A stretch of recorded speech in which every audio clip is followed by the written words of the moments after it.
Eu creio também que a gente está prestes a viver o grande e último avivamento. E eu me preparo para isso, né? E aquilo ali me envolveu, aquilo brilhou os meus olhos. Cara, eu nasci para isso. Cara, essa é a palavra da minha vida. Eu anseio por isso. E cara, se um pai pegar esses jovens que Deus está levantando nesses dias, repleto de informações, cheio de conhecimento, e mirar no alvo certo, cara, a gente vai fazer um estrago. E já está fazendo, já começou esse estrago.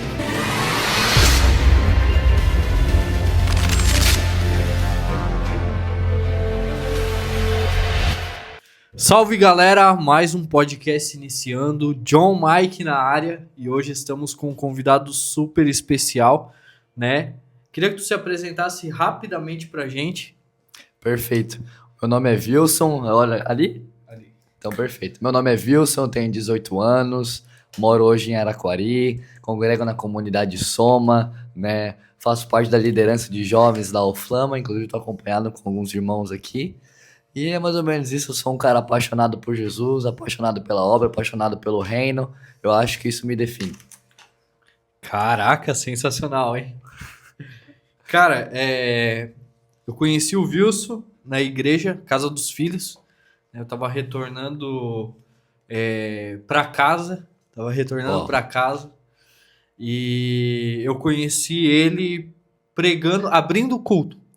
O cara era pequenininho, não lembro quantos anos ele acho que eu tinha tinha. uns 7, Tinha uns acho. 7 anos. 7 anos. Não, mas eu tinha uns 10 anos. 10 anos, 10 anos. Cara, mas o cara era pequenininho assim. E eu fiquei de cara com aquilo, né? Porque, abrir um culto não é fácil, né? Quem já abriu um culto sabe que é loucura. É aquele temor a Deus, né? É muito forte.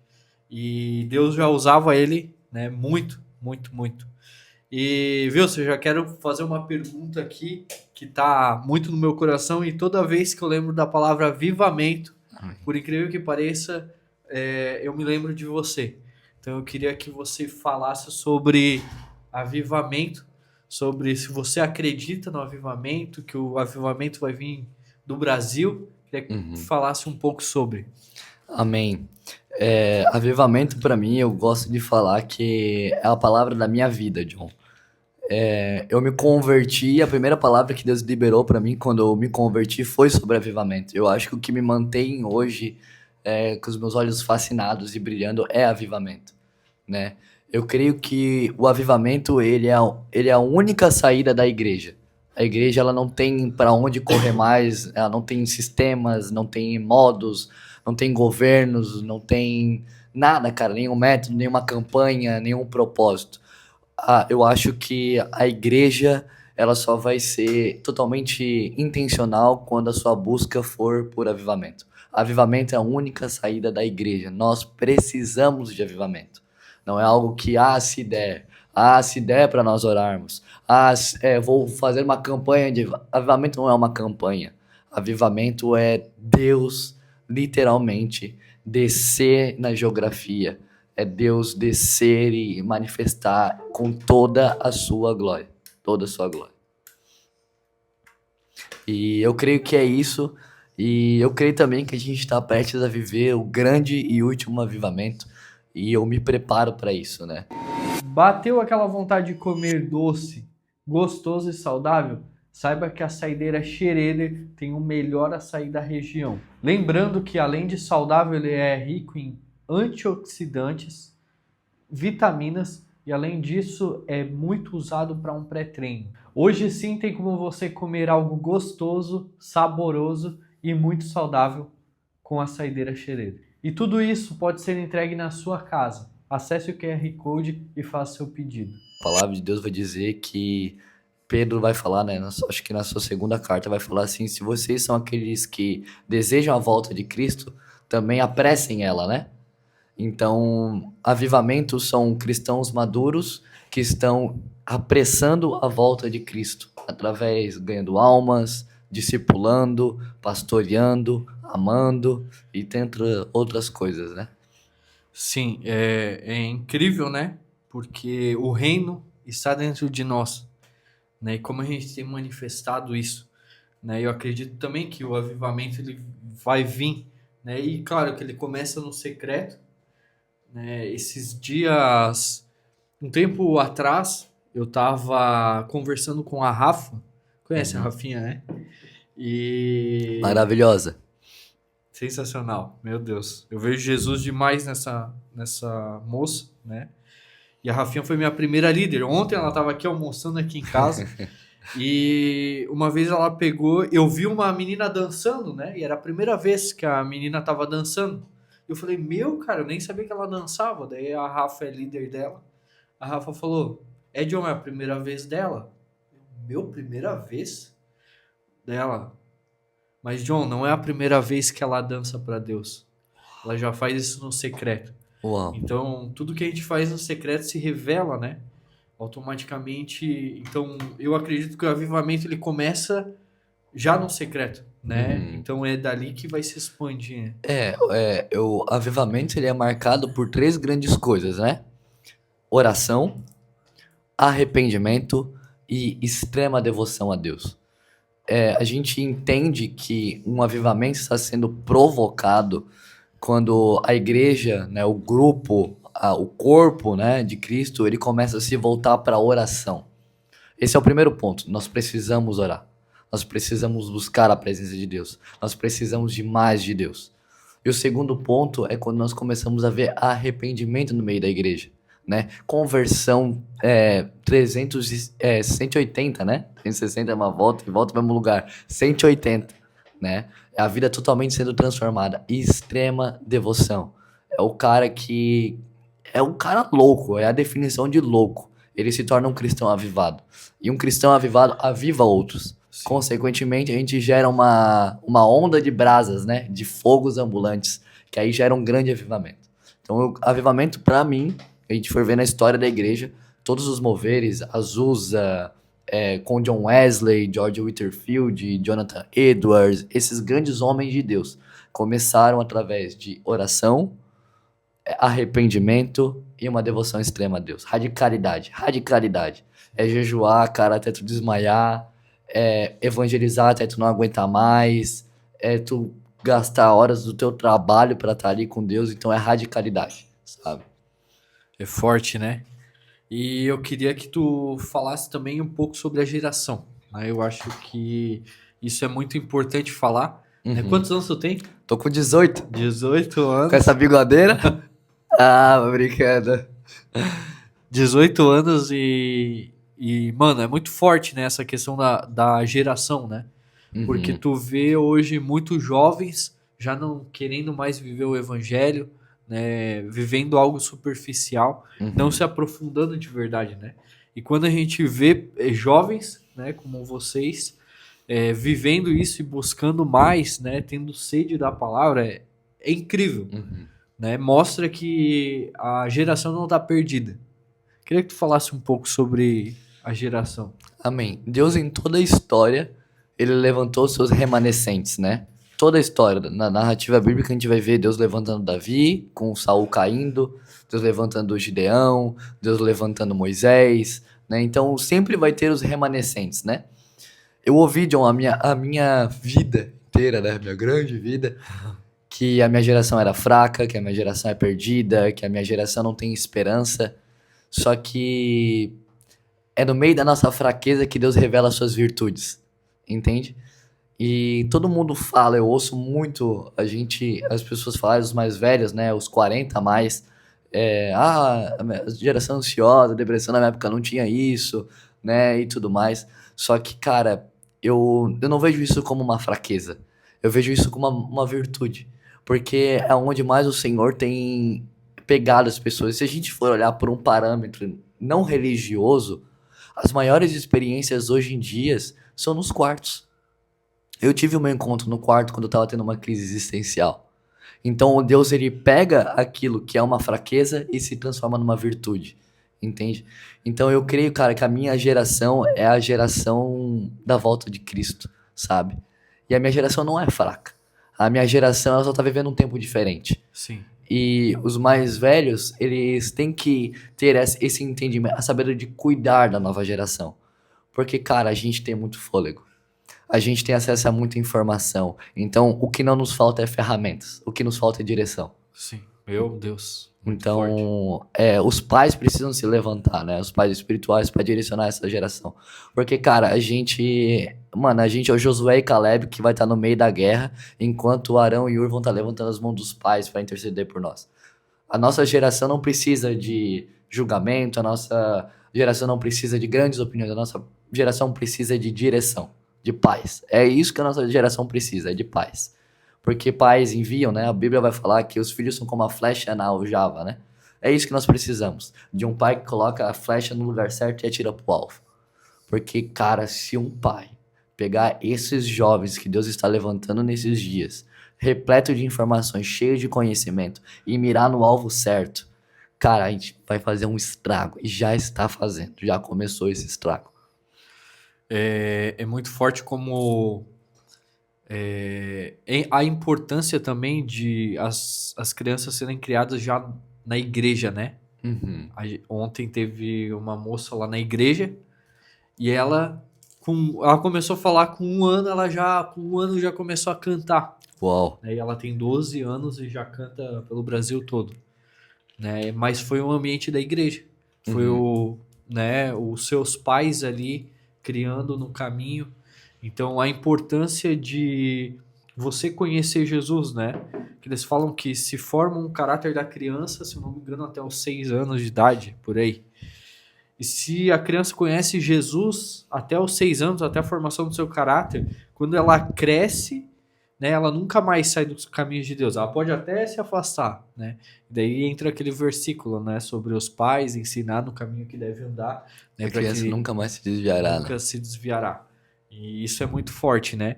Então eu acho que isso também diz muito sobre a geração, né? A educação dos pais. Uhum. Eu só tô hoje na igreja por causa da minha mãe. Por causa da minha mãe. Quem conhece a nossa história, né? História do pastor Murilo, que é meu irmão mais velho, da Mariana, sabe que a gente enfrentou muitas dificuldades com a minha mãe, enfrenta até hoje.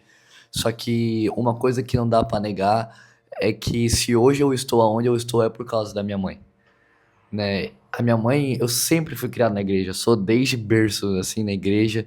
E, cara, John, eu era muito revoltado, cara. Eu era muito revoltado, eu não gostava da igreja, eu não gostava de ir pra igreja, eu inventava dor, tudo. E a minha mãe me levava arrastado, arrastado, arrastado. A minha mãe era daquelas que se ia um profeta no culto, ela falava assim: Não, eu vou te levar lá na frente para receber a palavra do profeta. A minha mãe me levava até onde a unção tava. Então, desde pequeno, eu tive muitas imposições de mãos, sabe? E foi por causa dela, né? Então, se hoje eu tô onde eu tô e toco onde eu toco, cara, começou nela. Isso é inegável. Não dá pra dizer que não foi ela. Porque todas as palavras proféticas que eu recebi na minha infância foi por causa que ela me levou, né? Ela me levava até a frente. Não, Sim. a mãe vai receber a palavra, tu vai junto comigo. Tu vai receber a mão do profeta também. Não, vamos lá na casa de fulano de tal, que fulano de tal é ungido. Então, minha mãe sempre foi essa mulher, assim, sabe? Sim. E é um fato, cara. Isso é um fato. Os pais ensinarem as crianças indispensavelmente, cara. Claro que a decisão é do jovem depois, né? Sim, sim. Mas, cara, as marcas não Mas saem. quem conhece, né? Quem conhece a Deus e vive isso, cara, não consegue ficar longe, né? Pode Uhum. até se distanciar, pode até é, buscar querer saber outros caminhos, cara, mas sempre vai ter aquele vazio que é só preenchido por Jesus, né? Porque Uhum. depois que conhece, né? Cara, não é a mesma coisa ficar longe, né? Sobre a geração que a gente estava falando, o que que você acha sobre o poder da internet hoje? Tu acha que isso é relevante para o evangelho? Tu acha que o cara não tem que ter rede social? Tu acha que isso aí é uma, Uma artimanha uma, do arti... inimigo. uma artimanha do inimigo? Ou isso aí é um potencial na mão de um cristão? Cara, o meu pastor, né? Ele fala muito isso e é uma verdade, né? Cara, se Paulo tivesse vivo hoje, ele teria um Instagram, cara. Se Paulo tivesse vivo hoje, ele teria um Instagram. Ele não ia ser carteiro, cara. Ele ia ter um Instagram com todas as suas cartas. A internet, sim, cara, é o lugar de atuação do cristão. O cristão tem que estar na internet. Tem que estar se posicionando, tem que estar falando, tem que estar compartilhando, tem. Eu acho que todo cristão tem um chamado, um propósito e tem que abordar isso na internet, de alguma forma. Tem que comunicar isso. Porque a gente alcança nações, a gente alcança histórias, a gente alcança lugares que as nossas mãos às vezes não vão alcançar. Então eu acho extremamente necessário. Só que, entretanto, todavia, para comunicação é importante. Mas quando você consome, que aí é o grande moral do problema. Hoje nós enfrentamos, cara, eu falo por mim, a minha idade, né? Cara, a gente tá no ápice dos desejos, dos prazeres, as emoções à flor da pele. E a gente sabe que a internet hoje, cara, ela sopra muitas e muitas coisas assim em segundos, em segundos, em segundos. E lá eu falo assim por experiência própria. Cara, se o jovem, ele tem problema com ansiedade, ou pecados sexuais, ou qualquer outra coisa, mano, o maior raiz disso começa na internet. E a gente fala, cara, corta, fica meses, desinstala, porque se tu não sabe utilizar a ferramenta que Deus te deu, cara, corta, corta. Não dá pra gente ficar negociando com o pecado. Então a informação é boa, mas pra quem sabe administrar ela. Enquanto a gente não tem domínio próprio, a gente afasta.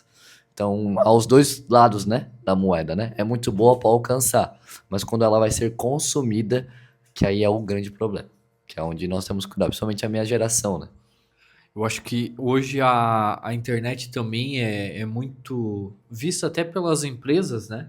Elas olham, vão olhar o currículo da pessoa, elas olham a internet, né? Elas olham o teu Instagram, vê como que tu se porta no Instagram, como que você, né, administra o teu Instagram, se tu tá lá, pô, só foto sem camisa lá, Uhum. né? Ou tem foto de Deus, tem, né, suas postagens. E, cara, eu acho que é muito importante a gente ser relevante nesse ambiente, né? A pessoa que não compartilha uma publicação do culto, né? Tipo assim, cara, tu vai postar aquilo que tu. As pessoas postam o que sentem, às vezes, né? Claro, Sim. tem pessoas que não são muito interativas ali, mas a nossa geração já é mais assim, né? É, eu falo assim, cara, eu falho muito nisso. O Espírito Santo, ele pega muito no meu pé com essa questão de internet.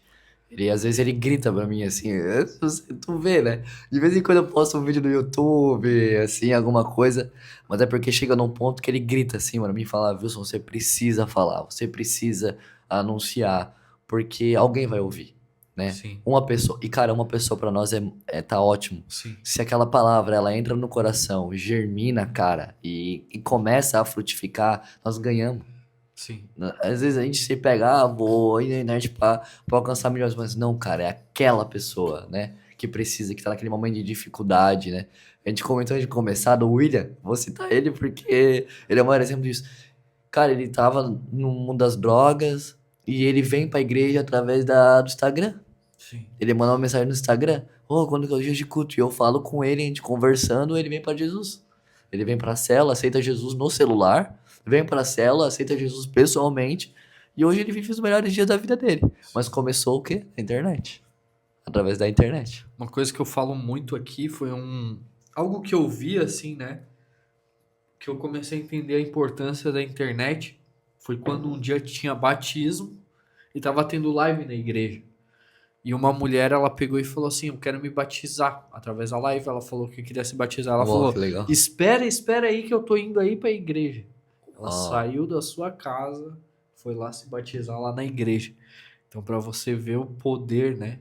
O poder das redes sociais, das lives. Claro que eu não concordo quem é, participa de culto através de live, É, né? e aí não dá, né? Tem os Tudo tem memes, né? limites, né?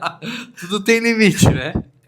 Mas é sensacional assim o poder da internet, né? O pastor fala a mesma coisa, né? O pastor Murilo fala aqui também sobre isso, né? Um dia ele me chamou e falou: John, se Paulo tivesse nos dias de hoje, ele com certeza ia usar as redes sociais, não seria as cartas, né? Então eu acho muito importante isso, né? Uhum. E nós somos comunicadores, né, John? Nós comunicamos algo, né? Então é muito importante que nós que temos o entendimento de propósito e de que nós carregamos uma verdade. Que a verdade que a gente carrega não é qualquer verdade, cara. Uhum. A gente carrega a vida eterna. sabe? A mensagem para as nações, que muda histórias, que muda cidades, que muda governos. Então, se a gente retém essa palavra para nós, ou para o nosso grupo de 5 pessoas que vem na nossa célula, nós estamos vivendo errado. Sim. Nós não estamos vivendo corretamente. A gente tem que ser, cara, andar com um microfone na mão, com o celular na mão, sempre anunciando, cara, essa mensagem, porque é essa mensagem que transforma vidas. Então nós precisamos, em qualquer lugar, cara, seja na internet, no trabalho, na escola, em qualquer lugar, nós precisamos estar anunciando as boas novas de Jesus. Precisamos. É uma necessidade de um cristão. Cara, vou te falar uma experiência que eu tive, né? Tem um cara, pô, esqueci o nome dele agora. Não sei se é Gabriel. É lá da Reino Church, né? Lá da Reino. Esse dia a gente tava no nascer do sol lá, vi o cara 2 vezes lá. Sigo o cara e tal. E eles têm uma dinâmica muito legal lá, na Reino, né? Eles são famosinhos e Aham. tal. Só que eles se juntaram e tem vários blogueiros. Uhum.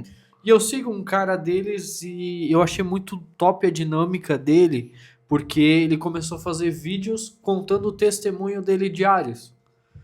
E eu comecei a fazer isso também. E eu achei muito interessante, porque eu falava pra Deus, Deus, mas o que que eu vou falar? Vou ficar lendo a palavra? Cara, ninguém muitas vezes vai ver vídeo assim e tal. E daí eu comecei a contar, tipo, experiências que aconteceu. Uma vez eu tive uma experiência de cura, eu nunca tive uma experiência de cura.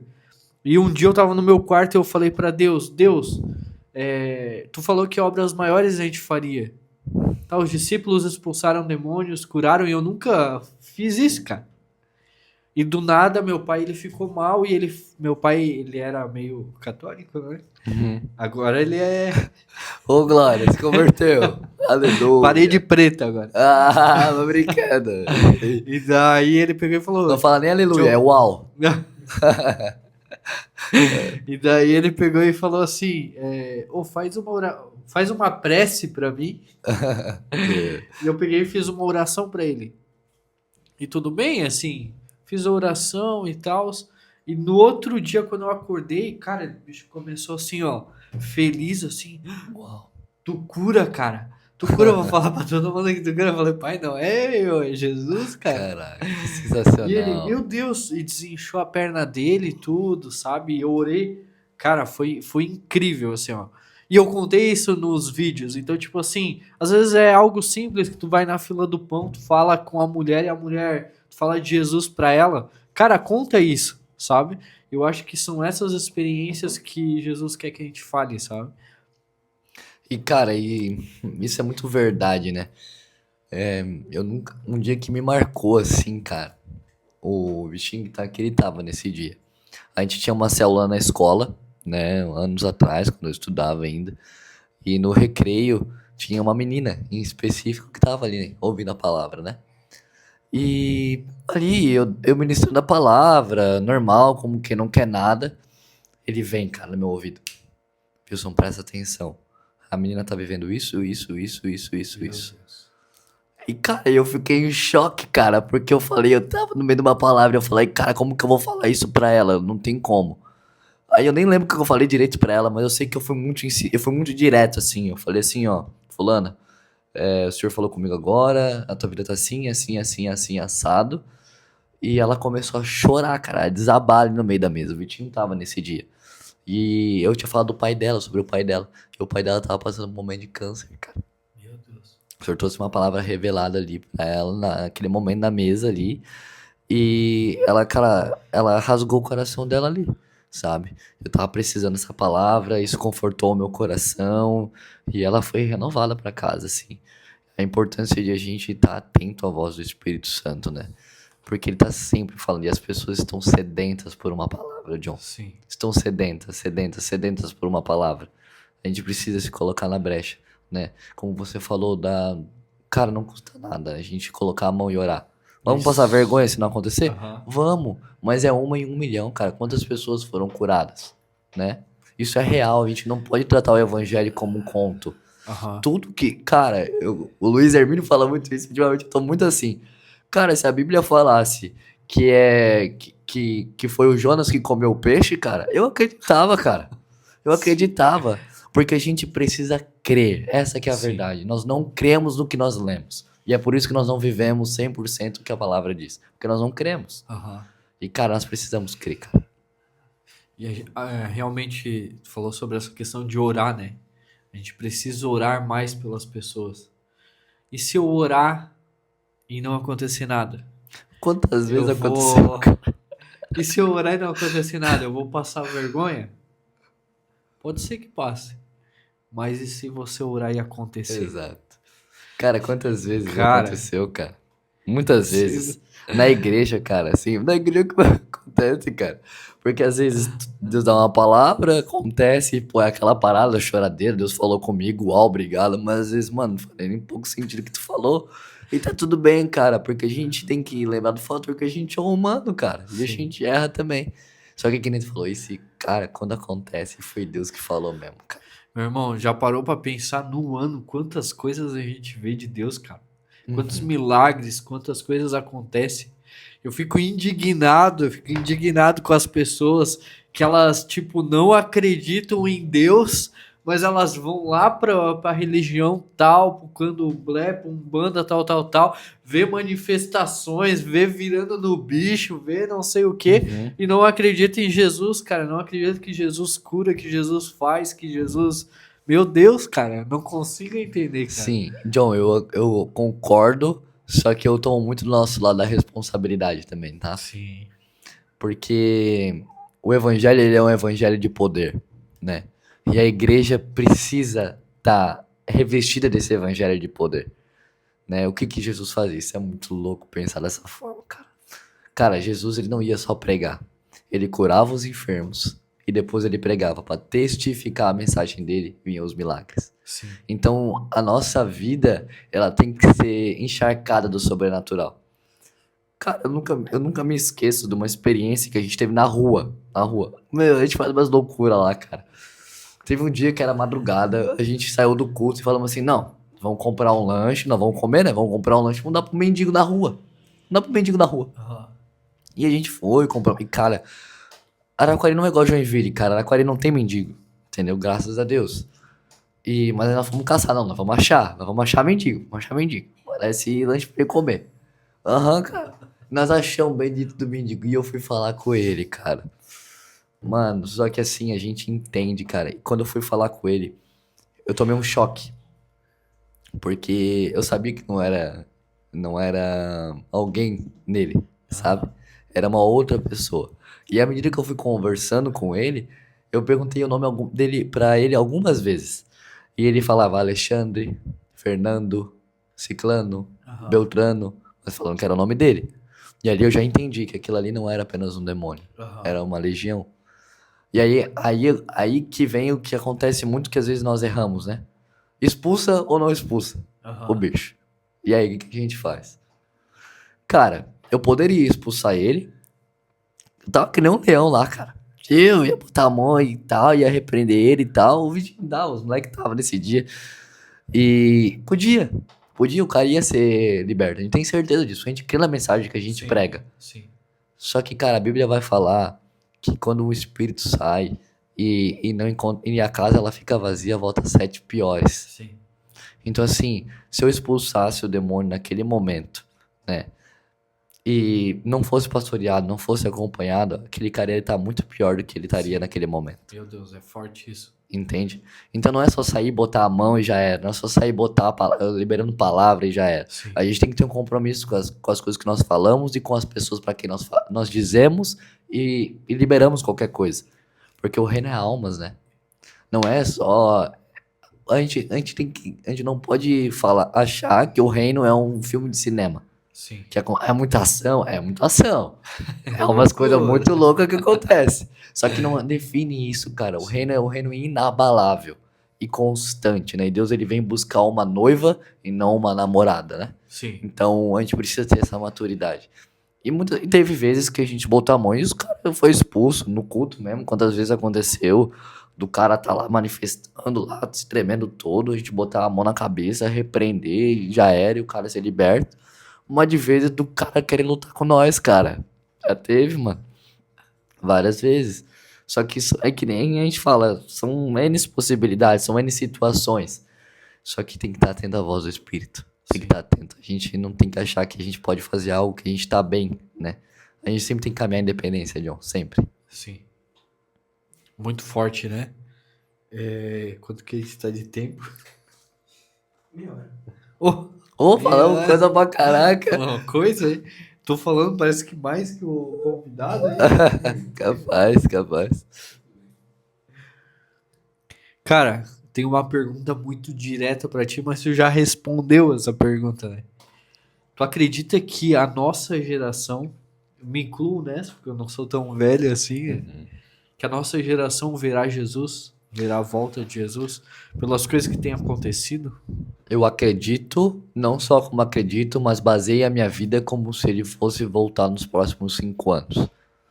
Né? Eu acho que é muito importante a gente entender isso. Não é só crer que ele vai voltar, mas é fazer que a nossa vida seja como se ele estivesse voltando amanhã já.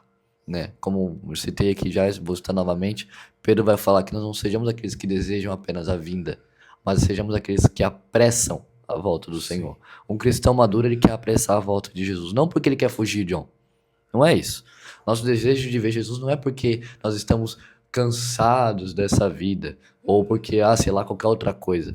Paulo vai falar lá em 1 Filipenses 1:21, o famoso versículo, para mim viver é Cristo e eu morrer é lucro, né? Só que a gente esquece do 22, do 23 e do 24, que ele vai falar o seguinte, para mim viver é Cristo e eu morrer é lucro.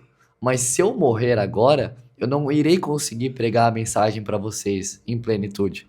Mas eu queria muito morrer agora para estar com meu Senhor. Mas eu sei que é necessário eu estar vivo para que as boas novas continuem a serem pregadas nesses dias, porque eu sei da missão que o Senhor colocou na minha vida. Então eu vivo dessa forma hoje. Seria muito bom, João, se Jesus viesse agora, descesse aqui nesse meio desse podcast, sobe, viu? Sobe, John. Só que ainda há muita obra pra gente fazer. Sim. Há muita gente pra gente ganhar, sabe? Há muita gente pra gente discipular. Então é isso que me motiva. E eu vivo a minha vida hoje como se Jesus voltasse amanhã e nessa expectativa ardente. É por isso, cara, que a gente é louco. Essa que é a palavra. A gente é louco. A gente faz coisas que normalmente não faria, passa tempo demais na igreja, leva os outros em casa, dá de comer, discipula, chora, briga, tudo mais um pouco. Por quê? Porque nós cremos que Jesus está à porta e ele vem buscar uma noiva e não uma namorada, né? Não vem buscar uma igreja que não tem compromisso com ele, mas uma igreja que está compromissada, santificada, adornada, aguardando o noivo. E essa é a nossa missão como cristãos maduros, é preparar essa noiva. Meu Deus, forte demais, hein? Deixa eu puxar pra cá, vou pegar na...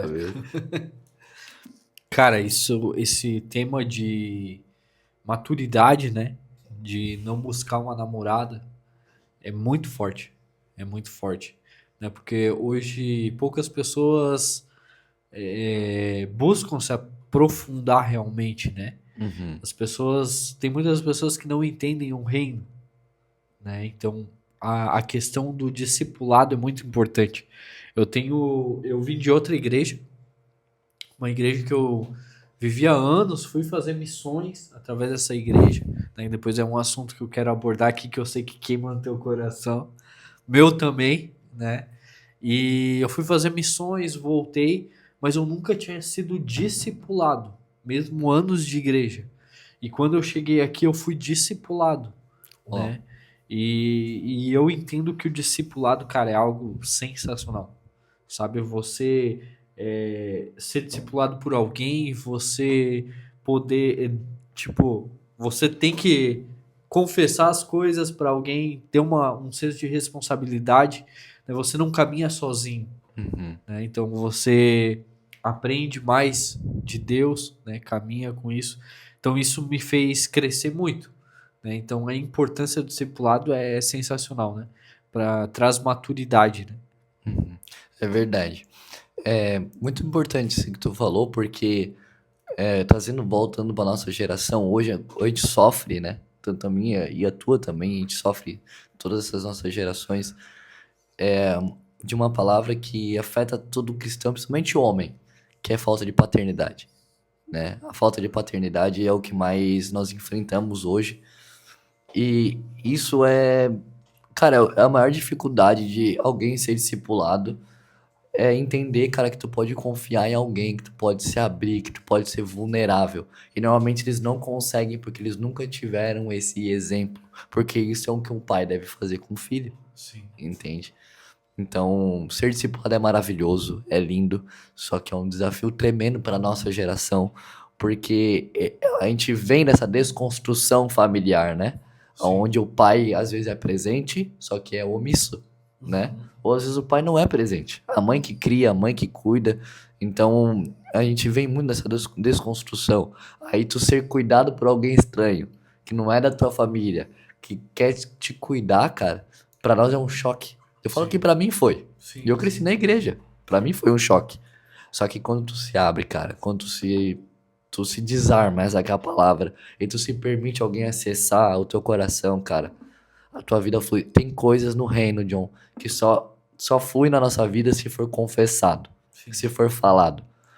A gente vive, mas eu busco o Senhor na igreja. Mas eu oro a Deus, eu peço perdão pra Deus. Amém, cara. Só que a Bíblia vai falar lá em Tiago, capítulo 4, que aquele que confessa os pecados aos irmãos recebe a cura, alcança a cura.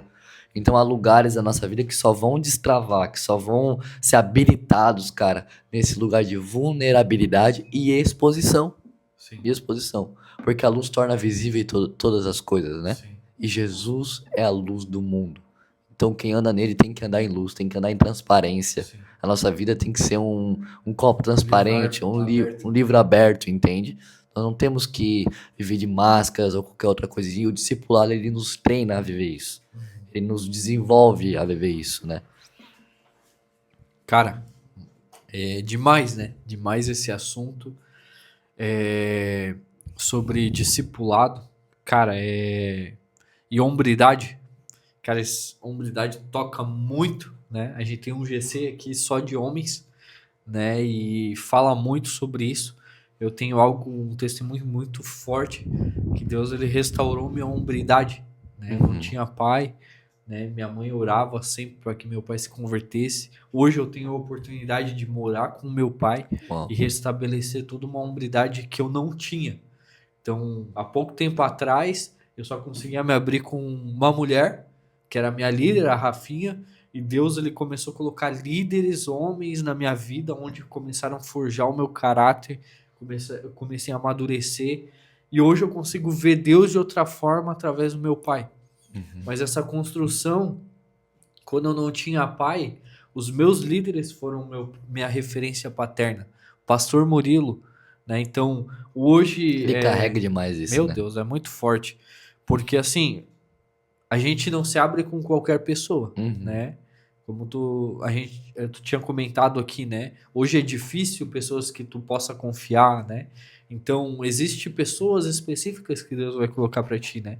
Pastor Murilo, pra mim, é um cara que me direciona. Cara, eu tenho um emprego, cara, eu só falo com o meu líder e o Pastor Murilo.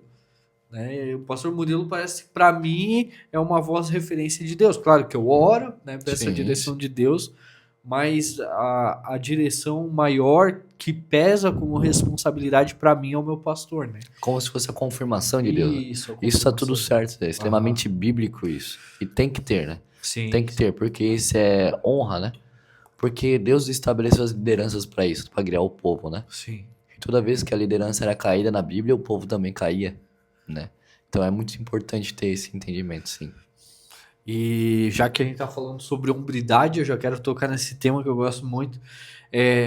Hoje, né, o mundo na busca pelo anticristo, eu vejo que ele tem castrado os homens. Queria que tu falasse qual é a tua visão em relação a isso. Né? Por que essa castração dos homens? Por que estão forjando homens fracos nos dias de hoje? Cara, eu acho que isso é tudo muito estrutural, né? Muito da. Eu falo isso porque é um lado que a gente apanha. Eu falo a gente da minha geração demais, cara. Demais, demais, demais. Por exemplo, meu pai sempre foi presente, né? Só que ele sempre foi muito omisso, né? Cara, eu tive que aprender tudo sozinho na base do tranco, cara. trocar uma fiação, trocar um chuveiro, né, montar um móvel, tudo foi de... Eu sempre tive muitos outros pais na minha vida inteira, né? Mas o meu pai mesmo que me criou, ele nunca me ensinou essas coisas. Então, o maior problema dessa castração acontece pela omissão da voz do pai, Sim. entende? Pela falta da paternidade. Por isso que os homens são castrados, porque aquele que era para dar a palavra de direção, omite. Aham. Aquele que era para corrigir no momento da dificuldade, omite. Aquele que era para ver a apresentação no dia do filho, não vai. Aquele que era para receber na escola, não vai. Então isso acaba gerando uma... A gente julga de independência, mas na verdade é uma solidão. Porque o homem ele acaba achando que tudo que ele retrai, tudo que ele guarda, tudo que ele não fala, ele é forte. Só que aí é a maior mentira que ele cai, que é o que Satanás mais hoje usa dentro dos homens e acaba ferindo a hombridade, é isso. Não, o homem para ser forte não chora, não Aham. se abre, não fala, aprende Forte. tudo sozinho. E na verdade essa é a maior mentira do diabo nessa geração, é isso. É que o homem tem que ser egocêntrico, o homem tem que fazer, o homem tem que aguentar tudo, aos trancos e barrancos, mas não, cara. O homem nunca foi chamado para ser isso, ele foi chamado para governo, para governar, mas sempre de um coração aberto. A gente olha para Davi. Davi é um cara que quando pecava ele se rasgava na presença, cara. Sim. Chorava litros e litros. Eu sou o pior, eu não deveria fazer isso. Meu Deus, me perdoa. E meu Deus, e meu Deus. E os homens, hoje, quando erram, tá tudo bem errar. Hoje a glória dos homens é ficar com 300 mulheres, cara. Então os valores estão muito deturpados. Por quê? Porque falta essa voz paterna nos lares. Aham. Então, e eu creio que a minha geração, a nossa geração, porque isso entra você também, John, a gente tá gerando um avivamento nisso. Porque a gente vem dessas más referências, pode-se dizer assim, e nós não nos conformamos com ela. Sim. Então os nossos filhos serão ótimos pais, porque nós teremos esse coração, entende? Então a castração vem muito disso, essa omissão da voz paterna dentro dos lares. Vem disso, cara. Pra mim a originalidade é essa. É essa. E com essa omissão, né, tem... se o homem não está presente no lar, né, acaba trazendo o feminismo, Né? né, que a mulher, pô, o cara não resolve, alguém tem que resolver. E acaba que a mulher começa a se posicionar mais que o homem, né, e acaba invertendo todo o papel, todos os valores, mesmo que a mulher já tem que frear para não ser demais e o homem ele tem que cuidar porque senão ele se acomoda demais, né? Então eu sempre falo que o homem ele luta para se posicionar, porque ele quer comodismo, o homem se acomoda É. fácil, então ele tem que lutar para ele sempre estar posicionado, é uma luta dentro do homem. O homem ele luta contra isso e a mulher luta para não se posicionar demais, porque senão ela faz tudo. Ela comanda, ela governa, então ela tem que se retrair. O homem perdeu o senso de sobrevivência, né? Isso aí. Né? O famoso, eu preciso do pão para comer, né? Aham. Tá muito fácil, né? Sim. Então o homem não precisa mais sair de casa pra fazer. Tá tudo muito fácil hoje. Cara, é maravilhoso. Meu Deus, me abençoa com o trabalho home office. Mas assim, cara, tem algo que Aham. tem sido tranco. Hoje, cara, eu trabalho hoje numa multinacional, John. Aham. Trabalho na Caesar hoje. E, cara, hoje eu trabalho no escritório. Mano, e eu fui jovem aprendiz no ano passado. Aham. Cara, ninguém quer trabalhar na produção. Ninguém. Falo de verdade. A gente tá prestes. Pode estar, cara. Acho que uns 15, 20 anos. A gente vai viver um colapso na indústria. Sim. Porque vai faltar operadores. Sim. Vai faltar pessoas que botam a mão na massa. Entende? E não só operadores. Pedreiros, Sim. né? Já tem Marceneiros. faltado Já tem faltado. Já tem. Por quê? O senso de sobrevivência acabou, cara. Hoje Sim. todo mundo quer ficar atrás da tela do computador e não tem nada a ver. Né? Isso não é errado. Aham. Só que pessoas que não eram para estar estão querendo estar por causa de conforto. Sim. Entende? E a gente esquece que evangelho é renúncia. É. Entende? E a gente não vai fazer muito o que a gente quer fazer, mas o que precisa fazer, né? Sim. Essa tem que ser a diferença, né? Então eu vejo muito isso, cara. A gente tá prestes a ver um colapso, cara. E eu vejo também quando o homem ele foge da sua responsabilidade em Deus, quando ele não está bem com Deus, consigo mesmo, ele começa a buscar essa zona de conforto, né? E acaba a mulher também, né? Então, quando eles estão em Deus, eles começam a buscar o papel correto, né? A mulher não se posicionar demais e o homem se posicionar no decorrer certo, né? Uhum. E é uma luta dentro do homem, né? Então ele tem que buscar sair da zona do conforto a todo momento, né? Buscar desafios, porque o homem foi feito para isso, né? Uhum. Já estamos quase se encaminhando para o final. Eu não sei, queria que tu contasse um pouquinho da tua história já pra gente ir finalizando. Será que consegue contar em 5 minutos aí? Conto sim, vou resumir bastante. Eu cresci na igreja, né? Como eu falei, minha mãe sempre me levou arrastado. Eu nunca gostei de ir pra igreja, não falo isso com orgulho, mas é uma verdade. Nunca Sim. gostei, nunca gostei. Eu ia forçado, fingia doença, fazia birra, nunca gostei. Mas, entretanto, toda a vida, como eu falei, a minha mãe me levava para receber a unção dos profetas, né? Então ela me levava na frente para receber a oração, no ciclo de oração. Minha mãe sempre me arrasou. Cara, eu vivia de segunda a segunda na igreja. Segunda a segunda. E, enfim, eu sempre fui crescido nesse meio evangélico, então eu me acostumei com a igreja. Entende? Pra mim, virou normalidade ir à igreja. E chegou um dia que eu nunca me esqueço, que a minha mãe ela teve uma crise. Eu cresci na Assembleia de Deus, né? Fui nascido e criado, todas as minhas bases foram da Assembleia de Deus. E teve um dia que eu fui num culto sozinho, acho que eu tinha uns 10 anos, 11 anos, 10, 11 anos. E eu fui no culto sozinho, assim, acho que a minha mãe, eu não lembro por que minha mãe não foi, mas eu sei que uma semana depois aconteceu algo muito drástico. E um homem de Deus chegou pra mim, eu tava bem assim num canto, que eu fui obrigado, eu não tinha o que fazer mais, então fui pra igreja, né? E o homem de Deus chegou pra mim e falou assim, eu vou mudar a tua história. Se prepara pra se surpreender nos próximos dias, que eu vou fazer uma reviravolta na tua vida. O homem de Deus chegou pra mim e falou isso. Uma semana certinho. A minha mãe surta, meus pais se separam, acontece um monte de coisa doida. Eu vou morar na casa do mano, que é os 6 meses que eu venho morar em Xereder, né? Venho morar com ele, pego 6 meses da vida pastoral, da loucura da vida pastoral, o Dudu pequeno e tudo mais, e aquilo me edificou muito. E ali eu não era convertido verdadeiramente. Eu não era, eu só ia à igreja. A partir dos 6 meses que eu passei na casa do meu irmão, ali começou meu processo de conversão. Porque qual que era o meu coração? Olha como que a gente é, né, cara? Eu cresci na igreja, então eu preciso demonstrar pro meu irmão que eu sou crente. E eu passava nessa, eu precisava demonstrar pra ele que eu era crente. Ele nem sabe disso, ele vai ouvir, ele vai ficar sabendo disso. Eu precisava demonstrar pra ele que eu era crente. Sim. Mas cheio de problema, cara. Passando, enfrentando, mentindo, meu, a Manu, cara. A Manu me dava cara lambada, porque eu mentia, cara. Eu mentia de coisa idiota, cara. Coisa assim, nada a ver. E ela foi uma mãe, assim, eles me ensinaram, assim, a ser homem, a tudo, assim. Eu tive uma base muito sólida nesses 6 meses que eu vivi com o mano, de verdade. Sim. Após aquilo, eles tinham feito um combinado, meu irmão e meu pai, né? Eu vou morar com meu pai novamente, vou para Araquari, fico na minha avó ali, né? Tudo mais. Vem a pandemia, acho que vem bem a pandemia nessa época. Passo uma depressão lascada, fico tristaço, meu pai não falava comigo, era bom dia, boa tarde, boa noite, a gente não tinha diálogo nenhum, e eu ficava no último quarto, e foi assim, e minha mãe entrou na história, voltei a morar com a minha mãe, aí minha mãe surtou de novo, aí voltei a morar com meu pai, tudo na pandemia. E cara, eu comecei a ficar revoltado, John.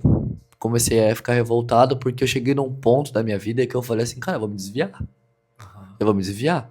No meu pai eu já não ia pra igreja, porque meu pai não ia pra igreja, e minha mãe era sempre quem me levava, né? E eu chegou num ponto que eu tive uma crise existencial enorme, que eu falei pra mim, falei assim, cara, chegou a hora da decisão. Ou eu vivo a vida que o meu pai vive, essa vida desregrada que ele fica me propondo, ou eu acho uma igreja pra me carçar e vivo essa mentira que eu sempre vivi, entende? Então eu fiquei nessa crise existencial. Vou decepcionar meus irmãos, né? Vou me desviar, vou decepcionar minha mãe. Então a minha decisão foi muito baseada nos outros. O que que os outros vão pensar de mim? O que que os outros vão pensar de mim? E cara, eu não sei, eu nunca fiz isso na minha vida, John. Eu sempre tive muito manuseio com a palavra. A primeira vez que eu preguei foi com 7 anos. Numa igreja que não era minha. Eu sempre manuseei muito bem a palavra de Deus. Os versículos sempre saltaram. Com 9 anos eu ensinava as crianças já, praticamente. Então eu sempre manuseei muito a palavra. E eu lembrei da minha mãe. Lembrei da minha mãe nesse momento. Ela falando assim, quando você não souber o que fazer, você ora. dobra o teu joelho e ora. E Meu busca o Deus. Senhor. E eu lembrei disso, cara. Eu falei, cara, eu não sei o que fazer, vou ir atrás desse tal de Deus, que eu ouvia falar, Aham. né? Eu sei que nessa época teve o primeiro retiro do No Fluxo, que foi lá no Leão da Montanha, que aquilo ali me Meu marcou Deus, demais. forte. Aquilo ali, muitas das coisas que foram liberadas pra mim naquele dia, eu vivo hoje. Aham. Vivo hoje. Arrisca, arrisca tudo. Teve aquele retiro, eu tive ali um avivamento, ali uma parada, precisando começou a me pegar, só que eu voltei pra minha vida, só que eu voltei decidido. Eu vou fazer um propósito, vou buscar a Deus pra que ele me responda, porque senão ou eu vou me desviar, ou eu vou viver essa parada aqui de verdade mesmo. Sim. E eu tava de radicalidade, John. E fiquei. Mano, eu passei muito tempo, John. Eu não sei mensurar, mas foi acho que uns 5 meses. Assim, orando, buscando o Senhor e nada, e nada, e nada, e nada, e nada. E todos os dias, John. Todos os dias eu buscava e nada. Chegou um ponto que eu falei, cara, eu vou despedir de Deus. Acabou pra mim essa palhaçada, acabou. Vou me despedir. Eu lembro até hoje desse dia. Eu parei no meu quarto. Era acho que um final de tarde, assim. Eu parei, né? Tava em pé, olhei pra cima. E falei, Senhor, esse é o meu último dia aqui na tua presença. E tava me despedindo, cara. Foi muito legal tudo que a gente viveu. Foi muito massa todas as palavras que tu falou comigo na minha infância. Só que pra mim tu não faz mais sentido. Tu não fala comigo, tu não aparece pra mim, eu não sinto a tua presença, não sinto nada. Então, eu tô falando, Senhor, eu tô indo viver a vida que o meu pai quer que eu viva. Entende? Tô indo viver isso. E, e é isso, tava me despedindo. Aí eu fui orar e quando eu fui orar, eu fechei os meus olhos e eu falei assim, Senhor, mas se tu quiser ainda me encontrar, eu tô de coração aberto. Mas eu tô me despedindo. Eu não sei o que aconteceu. Não sei, eu não vi nada. Mas eu sei que, cara, algo dentro de mim, cara, me inundou naquele dia assim, John. Um amor tão grande me tomou, um amor tão grande que eu caí no chão naquele momento. Eu caí de boca assim no chão. E eu comecei a chorar compulsoriamente, compulsoriamente, compulsoriamente, compulsoriamente. Dores na minha barriga, assim, dores, dores, dores dentro de mim, assim, na minha barriga. Me marcando e um fogo, assim, ó. Parecia que algo ia explodir dentro de mim, assim. E eu só conseguia clamar: Deus, Deus, Deus, você está aqui, você está aqui, você está aqui. Cara, o meu quarto ficou denso. Denso, denso, denso, denso, denso. Tava escuro assim já. E aquele dia, cara, a partir daquele dia, eu nunca mais fui o mesmo. E no dia que eu acordei, eu fui dormir, quando eu acordei, eu tive um sonho. E eu não sonhei com nada, mas eu sonhava que eu tava entrando em muitas portas. E uma das portas tinha uma palavra bem grande. Adivinha qual que era a palavra? Avivamento. Meu Deus. A partir daquele dia, cara, eu devorei a Bíblia. Tu não tem ideia. Eu acordava lendo a palavra. Eu jejuava que nem louco. Eu já era magro. Eu desnutri naquela época. Sério, cara. E eu comecei a estudar avivamento. Conheci John Wesley, George Whitefield, os Moravianos, os Moveres, Azusa, Poder do Espírito. E aquilo ali me envolveu, aquilo brilhou os meus olhos. Cara, eu nasci pra isso. Cara, essa é a palavra da minha vida. Eu anseio por isso. Isso é o alvo da minha vida, é avivamento. Eu preciso ver um avivamento na minha geração. Eu preciso que Deus desça novamente como Deus desceu pros meus pais. Eu preciso disso. E a partir daquele lá foi uma loucura, mais chapação, mais história doida. E detalhe, não indo à igreja. Aham. Não indo à igreja. Foi uns 7, 8 meses de caverna, não indo à igreja. Porque meu pai não era cristão, ele não ia me Sim. levar, a gente morava isoladaço. Aí acontece que meus avós morrem, a gente vende o terreno e a gente vai pra casa nova do meu pai, que é do lado da igreja. E eu passo um momento de peregrinação ali. Eu vou em muitas igrejas, João. Muitas igrejas, muitas, muitas, muitas, muitas mesmo. Só que nenhuma delas eu me senti em casa, porque Deus falou assim: tu vai pra uma casa que é de avivamento. E no momento que eu entro na igreja a qual eu congrego hoje, eu tive uma visão. Antes de entrar na igreja, eu tive uma visão. E parecia que antes de eu entrar, eu via eu entrando em espírito. E Aham. quando eu dobro assim, em vez de ver a tela lá, soma, eu via casa de avivamento. E ali eu tive a confirmação. Meu Deus. Antes de entrar na Aham. igreja, antes de receber qualquer palavra, antes de receber qualquer aperto de mão, eu recebi a confirmação que ali era o meu lugar, porque ali era uma casa de avivamento. E eu tô até hoje lá por causa de uma palavra. Uma palavra. Meu Deus. Galera, muito forte, né? Muito forte esse testemunho, rápido. Foi muito rápido. Mas passou muito rápido o podcast. A gente já vai se encerrando por aqui. Porque o podcast tem um limite aqui. Por enquanto a câmera acaba aí batendo 1 hora. Mas queria agradecer, né, Wilson, por esse tempo. Amém. Né? Acredito que vai ter parte 2 disso aqui mais pra frente. Amém, Né? amém. Vai ser incrível a gente viver tudo isso. Né? Queria que tu deixasse um agradecimento final aí. Amém, pessoal. Agradeço por essa oportunidade. Obrigado, John. Obrigado mesmo. Eu quero agradecer ao Senhor. Quero agradecer ao Espírito Santo, que ele é o meu melhor amigo, tá comigo a todos os momentos. E se eu posso falar algo também, né, John? Se me permite mais 2 minutinhos para não acabar nosso tempo. O Espírito Santo, a gente tá vivendo a era do Espírito. E ele precisa ser buscado. Então, jovens, busquem conhecer quem é o Espírito Santo. Anseiem pela presença dele, porque é algo que a gente fala muito na igreja, eu falo muito pros meninos, né? Da Bertelli fala muito isso. Uma palavra muda um destino e o encontro muda uma história. Cara, anseiem ter uma experiência com o Espírito Santo, vocês nunca mais serão os mesmos. E se preparem, porque nós viveremos um agitar de Deus nesses dias. Acho que olho nenhum viu e nem chegou ao coração do homem o que o Senhor tem preparado para a igreja nesses últimos dias. O Senhor está despertando a igreja nesses dias, João, eu creio nisso. E nós estamos trabalhando para isso, para que os atalaias se levantem, para que os gideões se levantem, porque nós vamos participar de uma grande colheita, John, uma grande colheita. E nós precisamos estar com os nossos olhos atentos, os nossos ouvidos espirituais abertos, né? O éfata, abra-se os ouvidos espirituais nesses dias. E é isso. Amém. Que a gente possa ser antecipadores da volta de Cristo, né? E é isso aí. Obrigado pela vinda aqui. Para mim foi uma honra, né? Seus amigos aí estão convidados também a virem aqui. Vai ser top demais, Próxima vez vamos vir né? Vão vir pesado aqui, ó. O cara veio com uma equipe toda aqui que vocês... Faltou gente ainda. Faltou gente ainda, hein? Mas foi sensacional. Tivemos alguns problemas técnicos no começo, aí, mas nada que uma oração não resolva, né? E foi sensacional. Galera, você que assistiu esse vídeo, gostou, Deus falou com você, compartilha para mais uma pessoa, né? Que eu tenho certeza que se edificou a sua vida, também vai edificar ela também, né? Um grande abraço. Te esperamos no próximo episódio. Não esqueça de seguir o Wilson no Instagram, vai estar ali embaixo. E é isso aí. Tamo junto. Tchau, Amém. tchau. Tchau.